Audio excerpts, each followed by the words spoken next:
Bien qu'il fût vaillant et courageux, David se prit à raisonner à propos de la dure adversité à laquelle il avait à faire face de la part de Saül, et à la vie errante et pleine d'embûches qu'était la sienne. Alors que ses pensées se bousculaient en lui, il en arriva à la conclusion qu'il n'y avait rien de mieux pour lui que de se réfugier chez les Philistins pour échapper au roi Saül.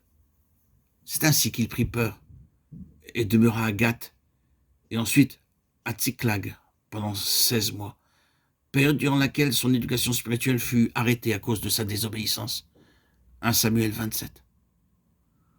Où était le vainqueur de Goliath, l'homme choisi de Dieu, celui par lequel Dieu avait relevé le défi?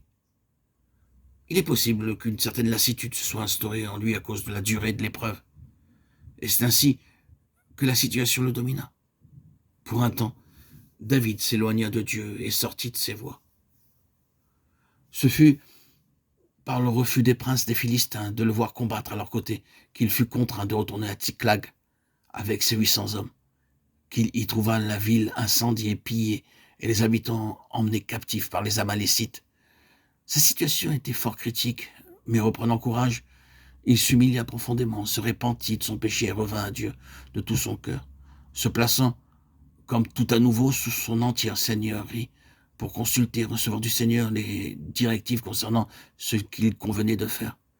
David dit au sacrificateur Abiathar, « Apporte-moi donc l'éphod. » Et David consulta l'Éternel en disant, « Poursuivrai-je cette troupe? L'atteindrai-je » L'Éternel lui répondit, « Poursuis, car tu atteindras et tu délivreras. » 1 Samuel 37:8.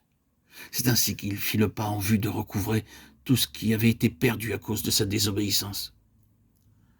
Nous sommes tous faillibles d'une manière ou d'une autre, et nos défaillances sont parfois causées par de mauvaises influences ou par notre ignorance des principes divins. De nos jours, beaucoup de croyants saisissent diverses occasions pour justifier leur absence dans la maison de Dieu. Mais en fait, Christ n'a pas en réalité la première place. Il n'est Seigneur que de nom, parce que d'autres priorités occupent la place qui lui revient. C'est ainsi qu'il s'absente et néglige la communion fraternelle. Pour certains, leur centre d'intérêt est leur travail et leur responsabilité professionnelle. Pour d'autres, c'est la famille. Et pour d'autres encore, déçus de ne pas avoir obtenu ce qu'ils espéraient, ils se détournent du Seigneur et s'en vont vers le monde. Cependant, bien que toutes ces situations présentent des aspects divers, et malgré leurs difficultés, il est toujours possible de recouvrer nos pertes spirituelles, et il n'est nullement nécessaire de désespérer. Nous devons être très droits devant le Seigneur, ne jamais chercher à nous justifier, mais confesser honnêtement nos fautes, nos erreurs, notre tiédeur, notre vie de mélange, et nous humilier devant lui, reconnaissant ses droits, en le priant avec droiture, sincérité et vérité, qu'il veuille nous pardonner et nous purifier par son sang. Offrons-nous à lui sans partage afin qu'il règne en nous et sur nous. Retournons à la maison de Dieu, prenons notre place en apprenant à assumer nos responsabilités en tant que membres de son corps. C'est ainsi que l'ennemi sera chassé de nos vies.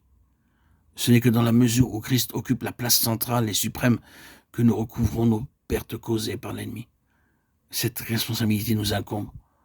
Nous ne pouvons connaître un réel rétablissement et poursuivre notre course qu'à ce prix,